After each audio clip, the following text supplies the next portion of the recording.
Hi, I'm Dr. Mitzi Crockover, host of the podcast Beyond the Paper Gown, part of the OffScrip Health Network.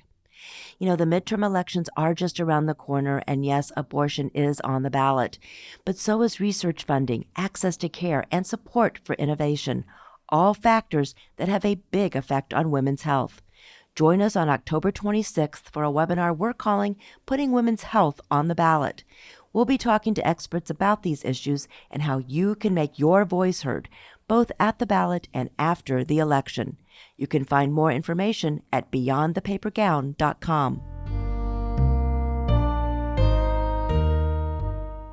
Once again, we are hijacking today's episode of Health Careless with a rebroadcast of one of my favorite and most relevant episodes dating way back to the before times of April 2020. The Earth was a shit show, and yet we recorded an episode that is as relevant today as it was maybe 20 years ago, all about paying your patients to participate.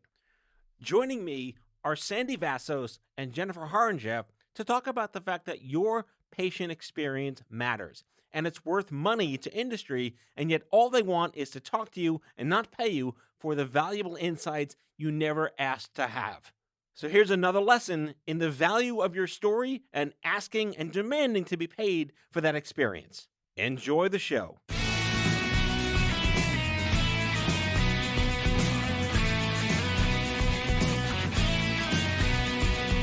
From OffScrip Media, I am Matthew Zachary, and this is Out of Patience.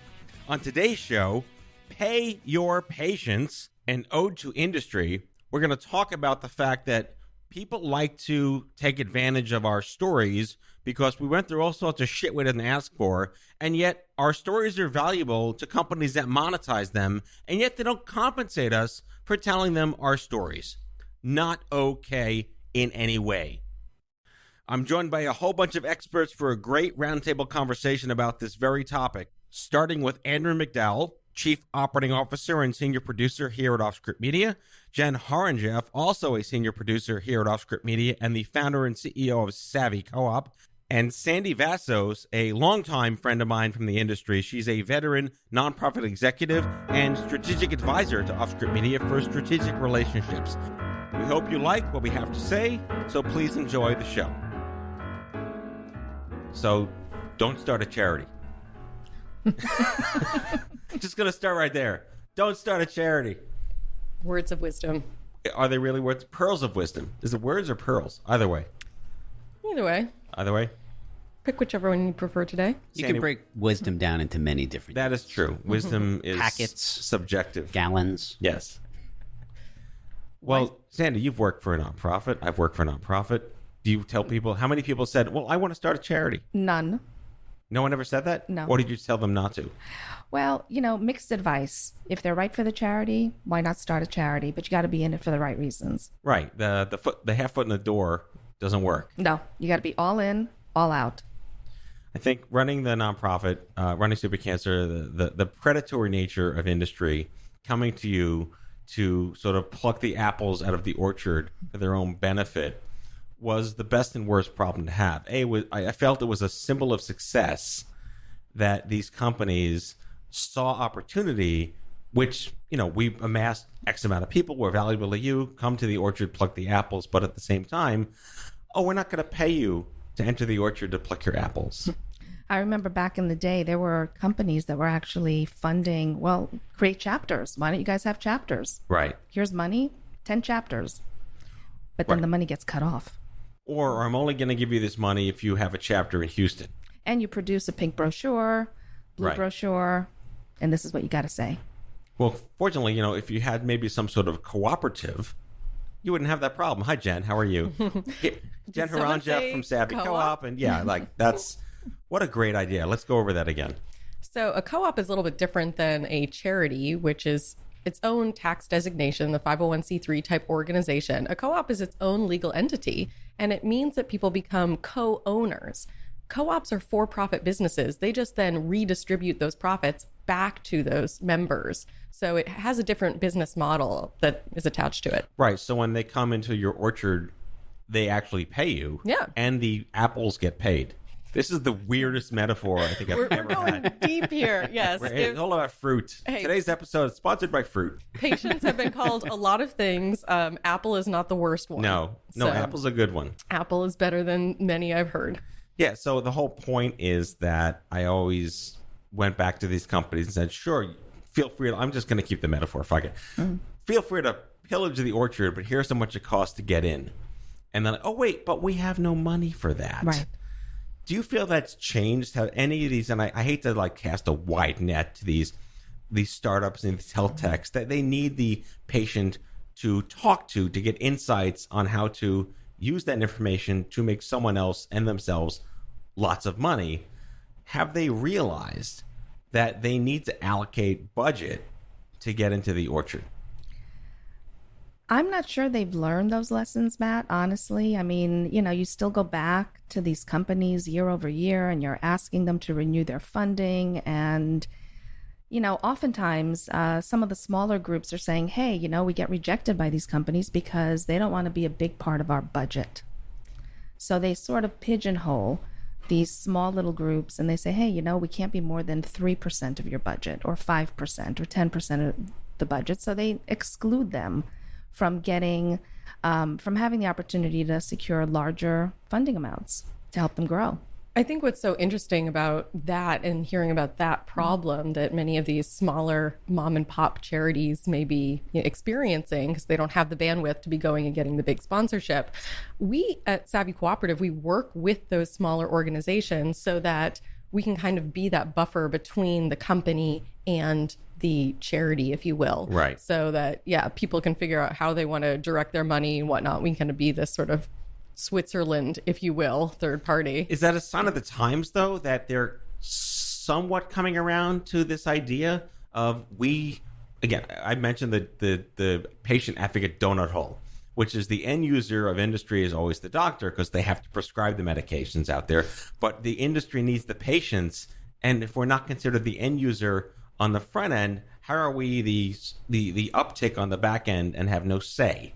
They need to consider the patient as the customer. Yes. So I think a lot of them are getting better. Many have patient experience officers. They're beginning to include patient perspectives. Many have chief patient officers, and I like that trend. Is that a title? Do they do anything? It is a title. It's pretty new. Right.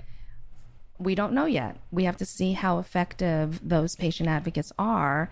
And, of course, patient advocates are passionate about what they do. And they're bringing a new perspective into these companies. So I think we have to wait and see. I think what we're seeing, since this is kind of the core business of what Savvy Cooperative does, we do see a shift in the industry. And I think it's taken about a decade for people to be throwing around these buzzwords about patient centricity. Ugh. And so people have been talking about it now.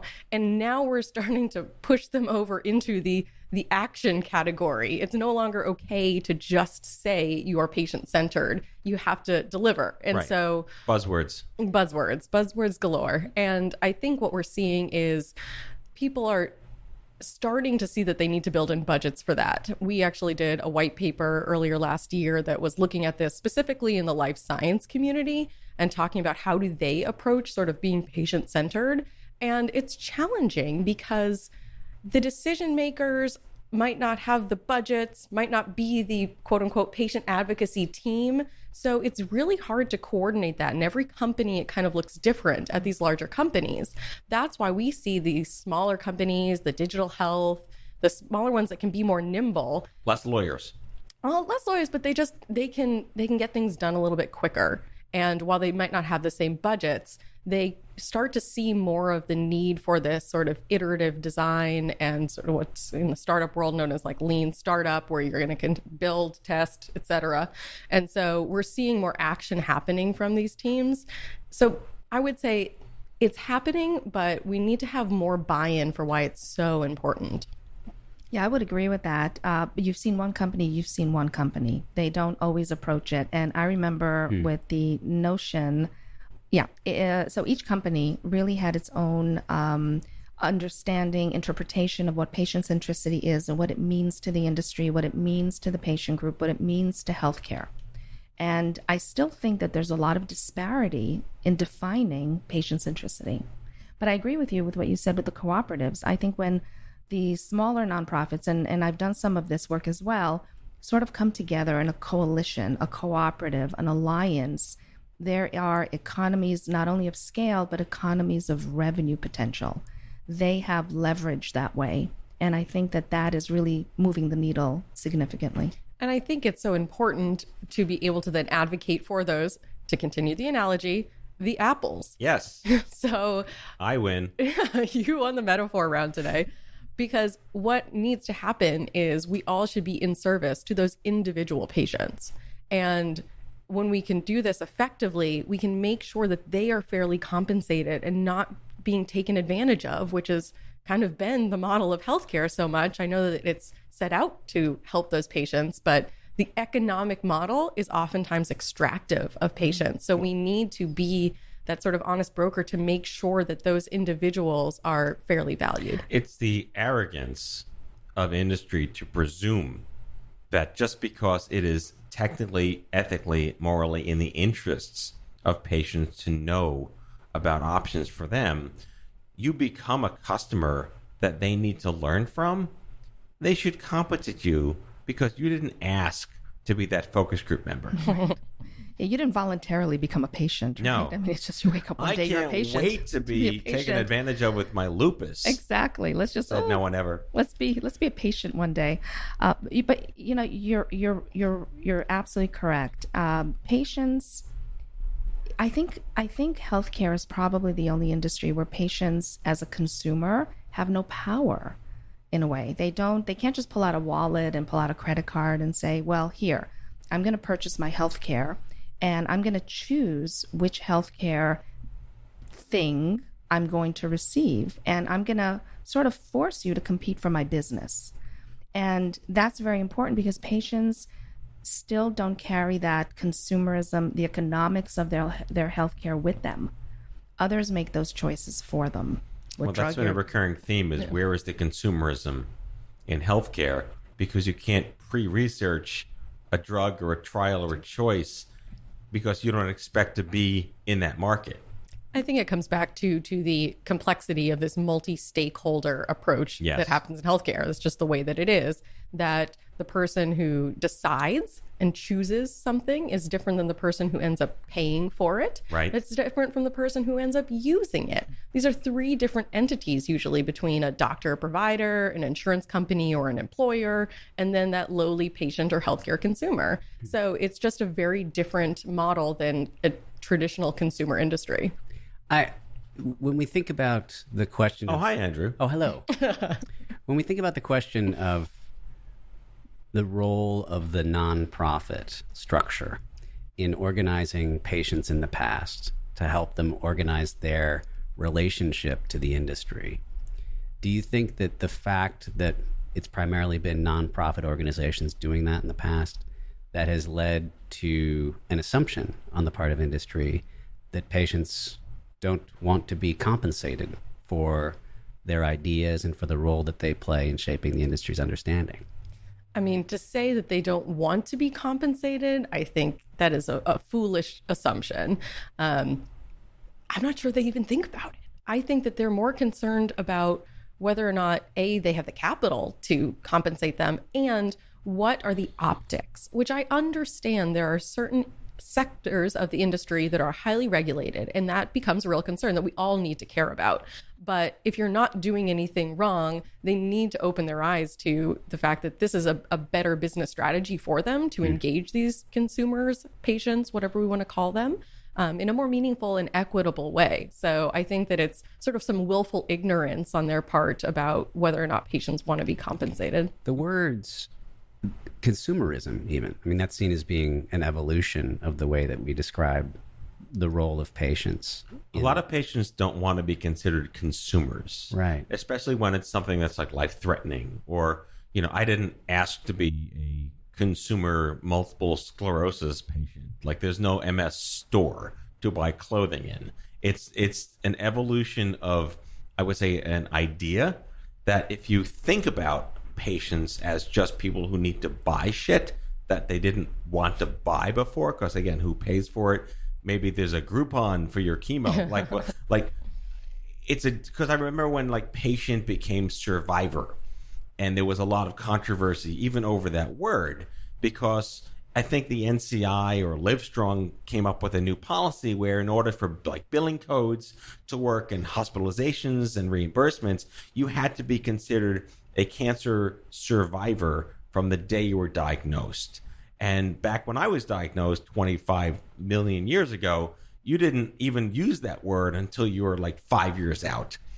But the health economics around the semantic became a conversation out there. I don't believe that the nonprofit sector has been intentionally ignorant of the potential monetization opportunities when pharma, bio come to them. But when you're focused on mission and research, and largely research, your community aren't considered commodities, they're donors. Well, I think one of the things that we see with our relationship with other health charities, et cetera, these patient groups, is that they just don't have the capacity always to do this. That's not why they exist. They are disease-ish specific groups that are working on behalf of their community to develop programming and education and policy. And that's so important. And so that's where they come to us and say, look, we have these companies that are trying to work with our patient base, but we don't know how to deal with the legal structures of this. We don't, have people that can be running point on it. So that's one of the aspects, I think, is what is, like you say, what's the mission? Right. And how do they juggle that with these incoming requests? Right. So I don't know how many nonprofits are very marketing forward thinking in how they operate as a business in a sense. And I can't speak that it's just me. I know others that have come around to understand that there is a monetary value to the community. They don't want to like sell out, but it becomes so opportunistic. I always felt that if you're not specifically committed to being a research-focused nonprofit, and you are in the almost the health, life, science, quality aspects of these patient communities, they're going to want to be the research. They're going to want to be invited and asked to have a seat at the table, but they need to be compensated for that. And I can't tell you how many times we've said no to companies that would not pay Stupid Cancer to get those patients at the table so we could cover the travel, we could give them a stipend. Of course, they couldn't because of regulatory and crazy lawyers with diarrhea, with like the risk averseness of a frightened squirrel. I think that some of the smaller charities, and just to get back to the point of consumerism and compensating patient advocacy groups and patients, you're right. I mean, they're not doing it. They're not doing it well. Patients, just by virtue of being a patient, let's say a cancer patient, they're experiencing, I'm going to give you another buzzword, financial toxicity. Yeah. So there's need for a patient. And yes, nobody wants to be a patient, but all of a sudden you're a patient. You have no tools, you have no say, you have no information, you have limited resources. How do you wake up the next day and go, all right, what do I have to do first? You're going to turn to that local healthcare charity, whether it's a small one or a large one, and you're going to look for resources and help and support and opportunities for financial compensation, opportunities to seek other assistance.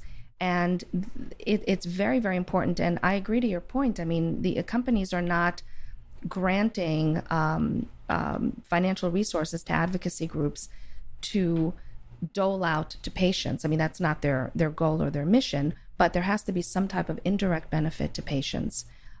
Involve patients in their healthcare consumerism, involve them in sharing their experiences so they can benefit the community, and give them opportunities to be compensated, perhaps in designing a clinical trial, serving on an ad board, doing focus group work, doing something concrete. Back with our guest after the break.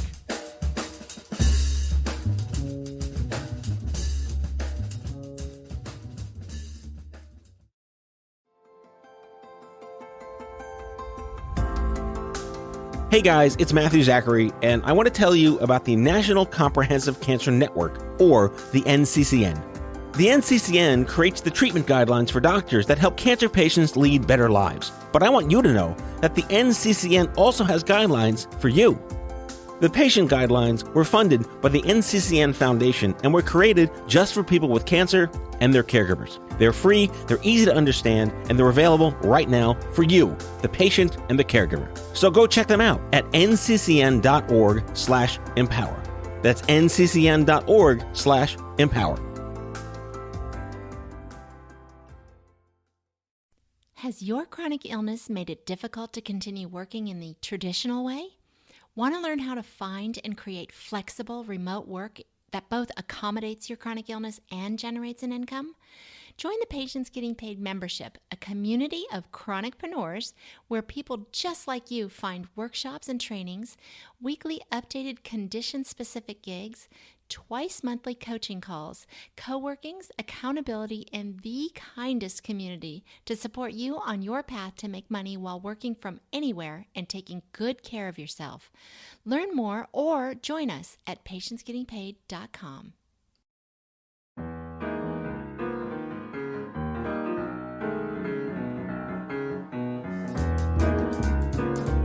This idea of compensating patients for being involved in a situation that they didn't ask to be in, we found that there are tax implications under many circumstances of how much you can pay them, because then you don't want to give them a 1099, and many of these patients may be facing financial toxicity and they can't show income.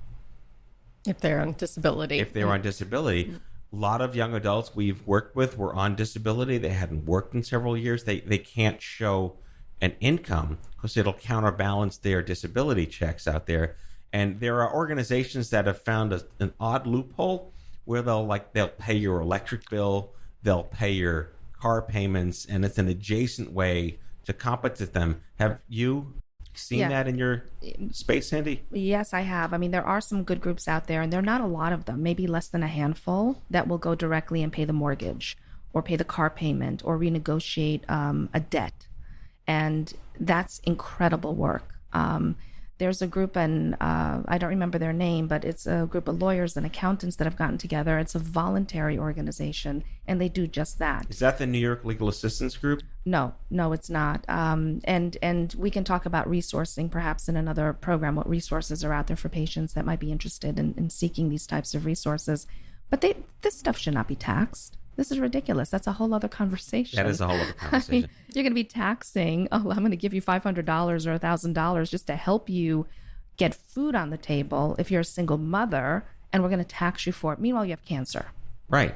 Jen, how do you handle the disability gap? Has that come up at all at Savvy Co-op? Yeah, it does come up. And certainly there are certain payment thresholds that become concern both for like issuing 1099s, but also for those who are on disability. And we work with those individuals to make sure that there's a pathway forward for them to receive what they need to, but without being or threatening what they are getting through disability. So we work with them. Is being a member of Savvy Co-op, does that put you in a position where you need to have like a financial advisor guiding you on your equity stake? Does that, I mean, it might be a good problem to have. Yeah, that's the dream. That's the dream, to have that kind of problem. At this point, no, that's not kind of where it's at. There's two ways that people can earn through Savvy. That is with these opportunities, which we call them gigs. It could be the survey, focus group, user testing, interviews, etc. And they get paid for their time to do that.